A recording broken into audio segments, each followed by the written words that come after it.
Well, hello and welcome again to our reading of the Greek New Testament. We're reading Luke's Gospel and we're up to the beginning of chapter 13. The next couple of pericope are found only in Luke. This is Lucan material alone and not found in the other Gospels. Paresan detines en auto ter Cairo ep angelontes auto periton Galileon hon tohaima Pilatus emixen metaton thusion auton.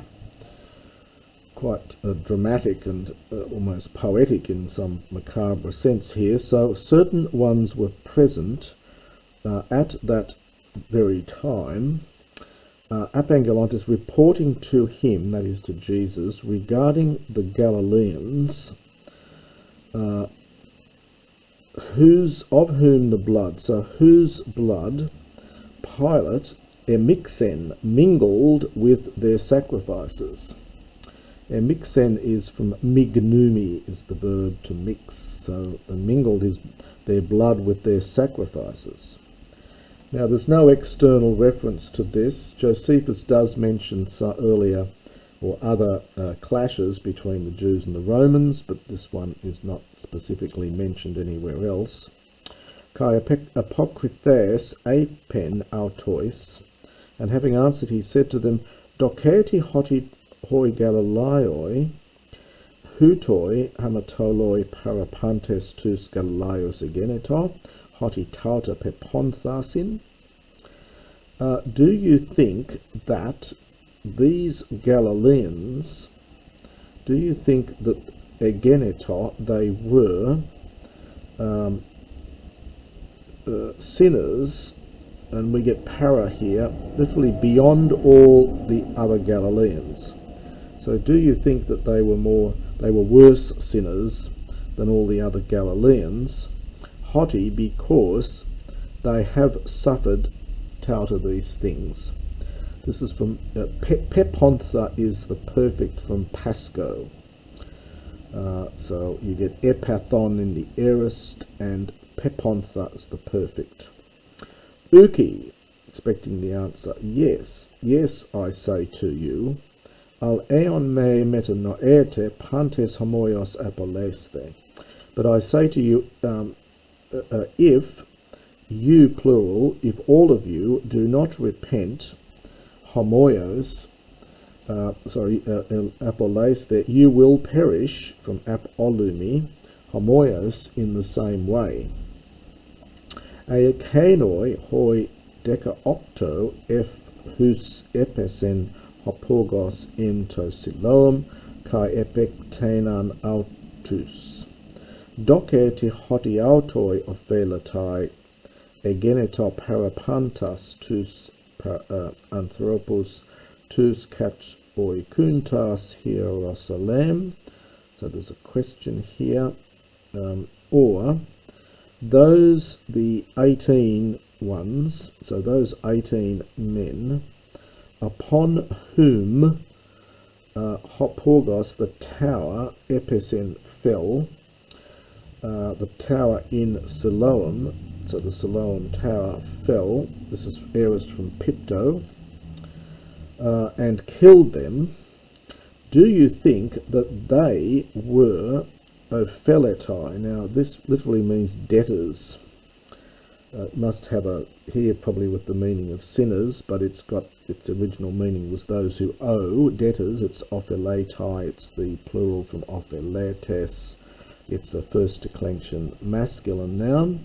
So do you think that they were debtors beyond, so that is worse than all the men who are dwelling in Jerusalem? Uki, no, lego humin, I say to you, al aeon me metanoete pantes hos autos apolesti. No, but I say to you that, but if, so it's ame, unless all of you lot repent, you plural, apoles, that you will perish, hos autos, house autos, in the same way.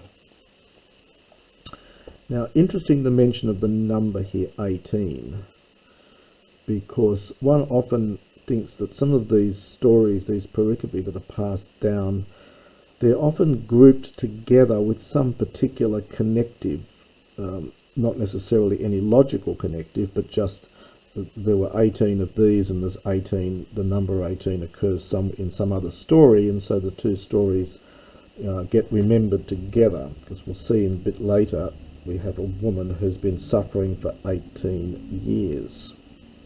I just mentioned that in passing here. Elegant de tautain tan parabolan, and he said this a parable. Sukain aiken tis perfutumenain ente ampeloni autu, kai eilthen seton carpon in aute kai ucurin. A certain man had sukain, a fig tree, planted in his vineyard. This is from futuo. This is having been planted, so this is a perfect passive participle from futuo. We get a reduplication here. So a certain man had a fig tree having been planted in his vineyard. Here this is from ampelone.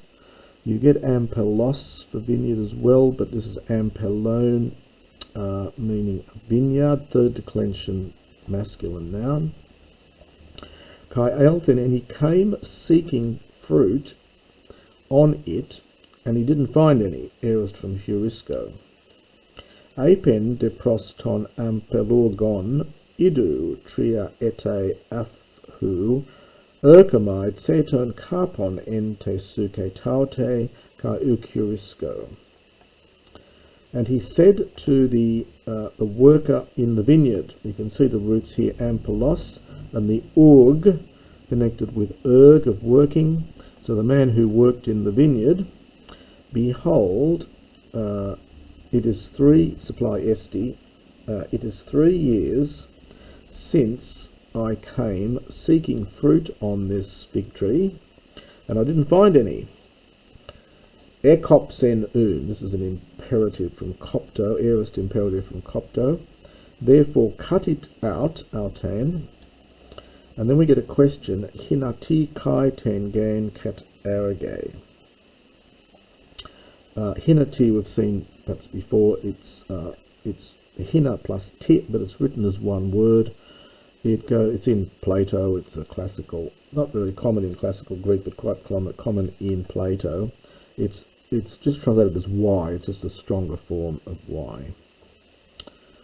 So y also, now kat arge is from katargeo, if you're looking it up, and it's kata plus alpha privative plus the erg root.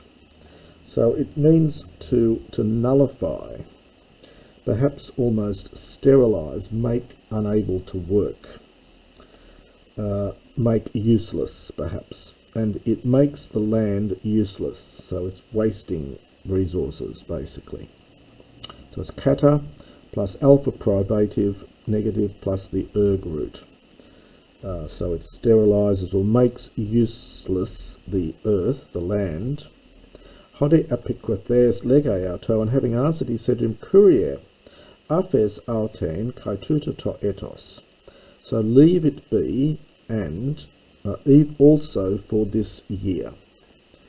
Heros hotu, literally until the time when, you've got to supply chronul, until such a time, so perhaps almost while, or perhaps in the meantime almost. Scapso, future from scapto, to dig, I will dig around it. Kai ballo, aorist subjunctive, copria, and I will cast on manure, copria. Can men poiese carpon es tomelon. And we get a men and a de. This is from kai and ean, and then we get a men, and the de is down here. So if it might produce fruit, es tomelon, got to supply etos here in the coming year. It's well and good. And if not, in fact, we get a nice get here. If not, then ek copses autain, you will cut it out. So otherwise, in fact, you will cut it out. But slightly odd little expression here at the end. The next, again, little pericope is only in Luke. It's the healing of a woman who is crippled, and but it happens on the Sabbath, and so therefore the conservative Jews get upset about things being done on the Sabbath. Ein de didaskein in mia ton synagogon in tois sabbasin, and he was teaching in one of the synagogues on the Sabbath. Kai idu gune pneuma ekusi astaneas ete deca octo, kai ein sun kuptoisi, kai me dunamene anakupsai es topanteles. So teaching on the Sabbath, and behold, a woman having literally a spirit of weakness for 18 years. Now that's what I mentioned, that 18. It turned up in the previous pericope, and now she's been in this state for 18 years. So it's often these little linking words that tend to tie some of these stories together as they're being passed down orally. And she was sun kuptusa. Kupto is to bend, so here she's bent over, or she was bending over, and not being able, anakupsai, to stand erect, es topanteles. Well, this is an idiomatic here. It may mean fully or completely or properly. It's adverbial here. It's just an idiomatic, es topanteles. It's properly, perhaps. So she wasn't able to stand or to straighten herself properly. Idon de auten ho Jesus prosephonosen kai epen aute, and Jesus, having seen her, he addressed her and said to her, Gunai. Now that's the vocative from gunai. It's just really the root of this gunai, gunaikos, and it's the stem here without the kappa, so it's gunai for gunaik. So, O woman, apolelusai tes astheneus su. You have been, this is a second person singular perfect passive. You have been released from your malady, literally from your weakness. Kai epitheken aute tas kairas, and he placed his hands upon her. Kai parakrema an orothe kai edoxas den ton theon, and forthwith she straightened up. It's literally what it is. This is from unorthoo, to straighten, and the ana is up. So forthwith she straightened up and she glorified God. Apokrithes de ho archi synagogos anakton aganakton hoti to sabato etherapius in ho Jesus. And the chief of the synagogue replied, this is from aganaktio, it's a participle, contract epsilon verb. Aganaktio is to be annoyed. So being annoyed because Jesus healed to Sabbato on the Sabbath. Elegen to oklo hoti. So he began to say to the crowd, and then inverted commas for the hoti, hex hamerai asin en hais de ergedzesthai. There are 6 days on which it is necessary to work. En autais un kominoi therapeus the kai me te hamera tu sabbatu.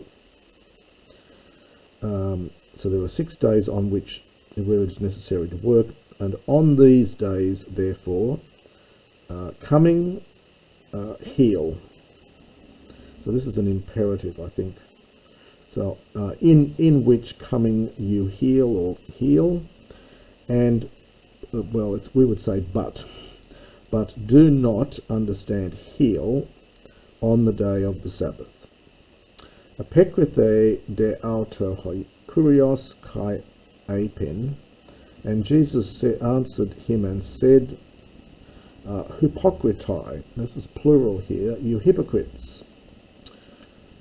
From hypocrites, first declension masculine, hekastos humon to sabato ulue ton boon autu ton onon apotes patnes kai apagagon potisdei. This is a question. So, does not each one of you on the Sabbath, do you not release your ox? So, does not each one of you release on the Sabbath, release his ox and his ass, apotes fatness, from the manger, from the stall, and having brought it away, potisdei, he gives it water, he waters it. Tautain de thugatera Abraham usan. And in regard to this woman who is, in regard to this woman who, being a daughter of Abraham, whom Hosatanos, whom Satan Edasen bound, behold, for 10 and 8 years, for 18 years, is it not necessary to release, and the tautain is the object of this, is it not necessary, for her to be released from this bondage on the day of the Sabbath? So slightly more complicated sentence here. So putting it back all together, it is it not necessary for this woman who was being a daughter of Abraham, whom Satan bound, behold, for 18 years, is it not necessary for her to be released from this bond, from this desmon, from this bond on the day of the Sabbath?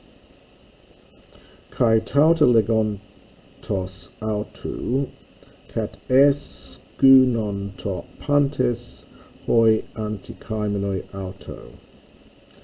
And genitive absolute, as he was saying these things, all those who were opposed to him, kat iskunoto, felt shame. They were ashamed.